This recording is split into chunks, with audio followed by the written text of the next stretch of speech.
Well, hello there my fine gardening friends, how the devil are you? Welcome to a rather cool, near enough late April day here in beautiful Nova Scotia. It's a cool sort of 7 degrees, a few showers today, but most importantly, 22nd of April, it's my birthday.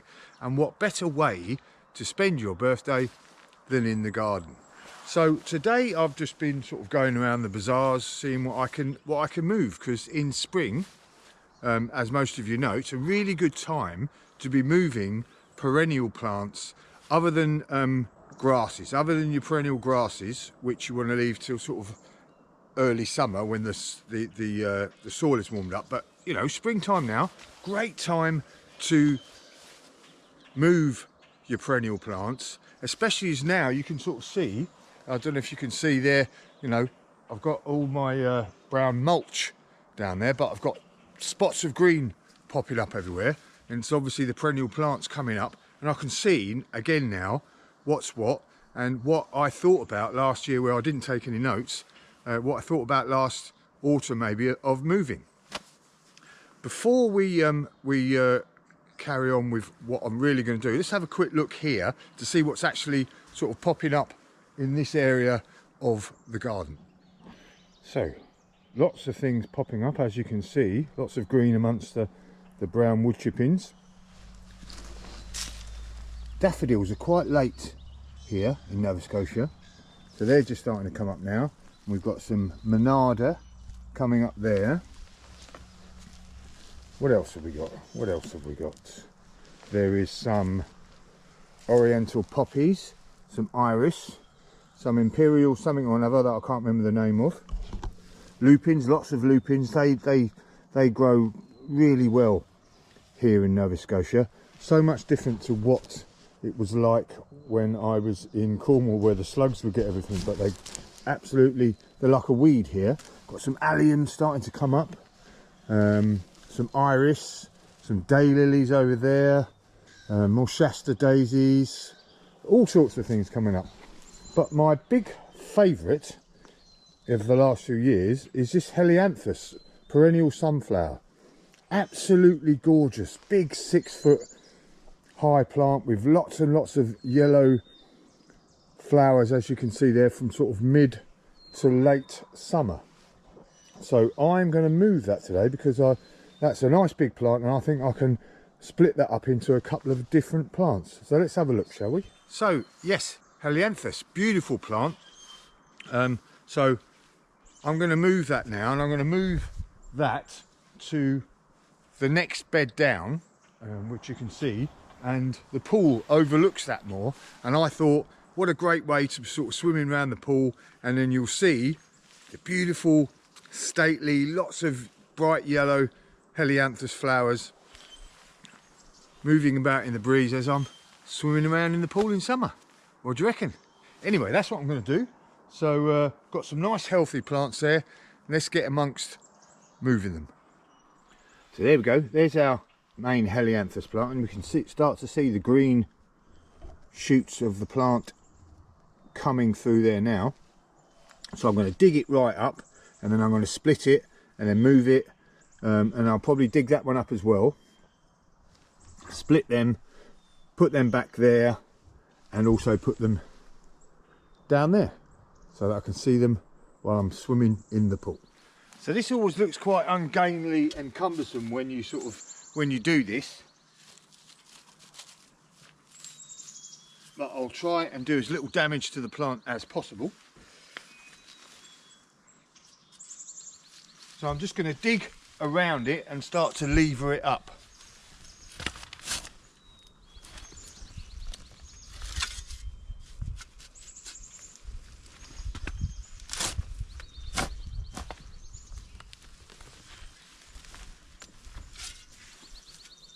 Feels like it will come up not too bad, he says.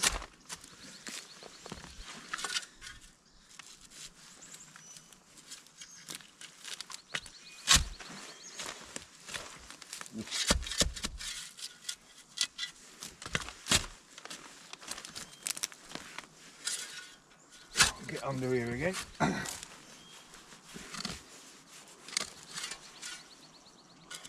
Tell you what I'm going to do is I'm going to cut straight in from here. He says that's quite hard.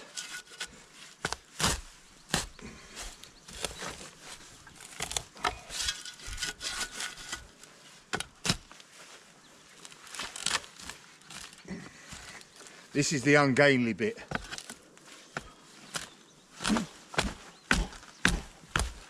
There we go.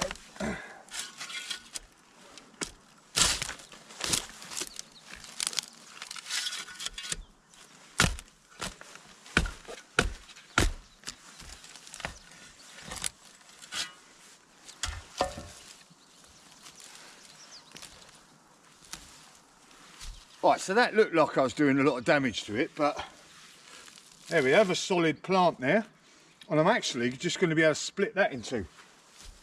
I'm going to take that one out as well because it's so close up to the fence. I want to bring it out a little bit, if I can. Whoa! There's another bit of the plant there, so that's good.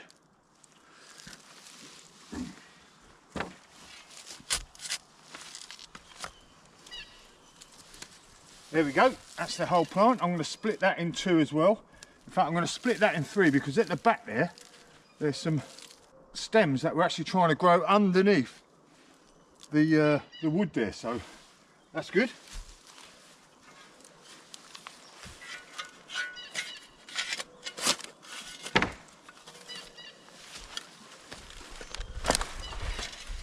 I'm going to use a knife on that bit. Right, so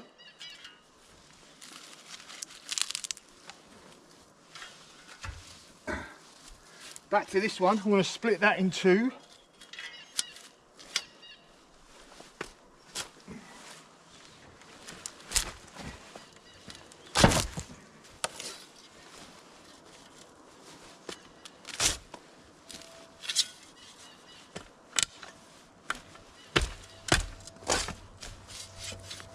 So definitely not the most elegant of manoeuvres.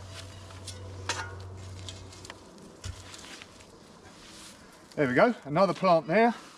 So that's 1, 2, 3. And in fact, I think I'm going to get about 5 or 6 plants out of this. So let me finish tidying up these little bits here, and then we'll get down the bottom.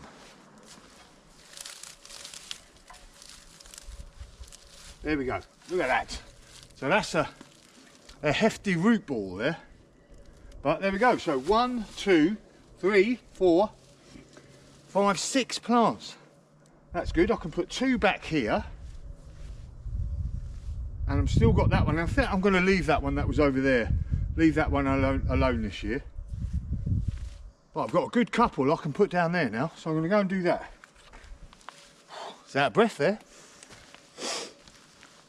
So just before we move on to down there, I've replaced the 2 that were here, put in a bit of new compost, and obviously don't forget to give them a good water in, even though it showers today. They could do with a good drink. There we go. All the bark chippings put round it. Jobs are good in there. Get to the new place. So this bed, believe it or not, is just 2 years old. And in fact, this bit here, I widened it out a good 3 or 4 foot. It was just across there. I widened it out along here last year, and already got lots of sort of forget-me-nots and all sorts of stuff I've planted. But you know, this is good 5 foot high, lots of Shasta daisies, and again oriental poppies and lupins in there. Lots of tulips coming up, but this already looks like it's been in a few years. Some nice red and yellow dogwoods there, and probably have some more grasses this year. But yeah, lots coming up already, so that looks good for a 2-year-old bed. Okay, welcome back. Here I am. Next batch of showers is just coming in, so I better make this quick. So I've dug 3 holes. This is going to be pretty easy, this. 3 holes. Ooh. And all I'm going to do is drop these in Be a bit deeper.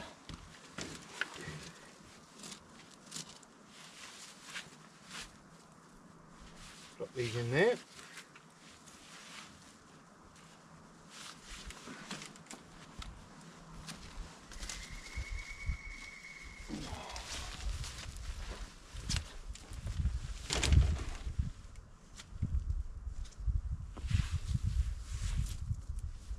There.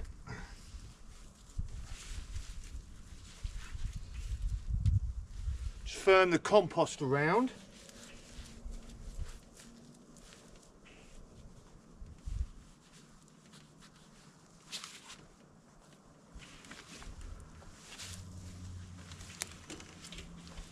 Need some more compost for this one. Oh.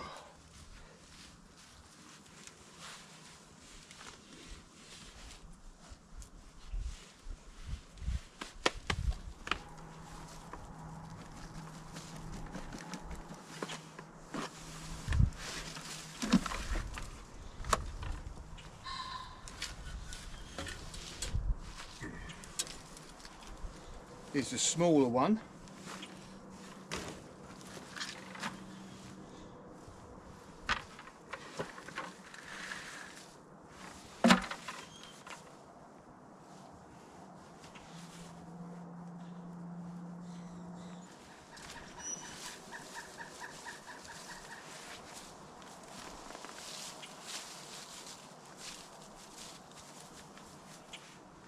So there we go.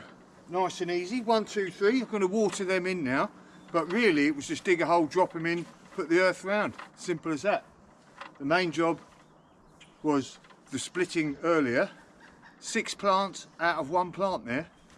So a real good bargain. Going to save me a trip to the garden centre. Although actually I do believe I made them from sowing seeds. So they actually came from sowing seeds. So that was cheap in the first place. Even cheaper now. Bit of exercise, bit of outside on my birthday. What more can I got an optimistic gardener ask for? Job's a good one.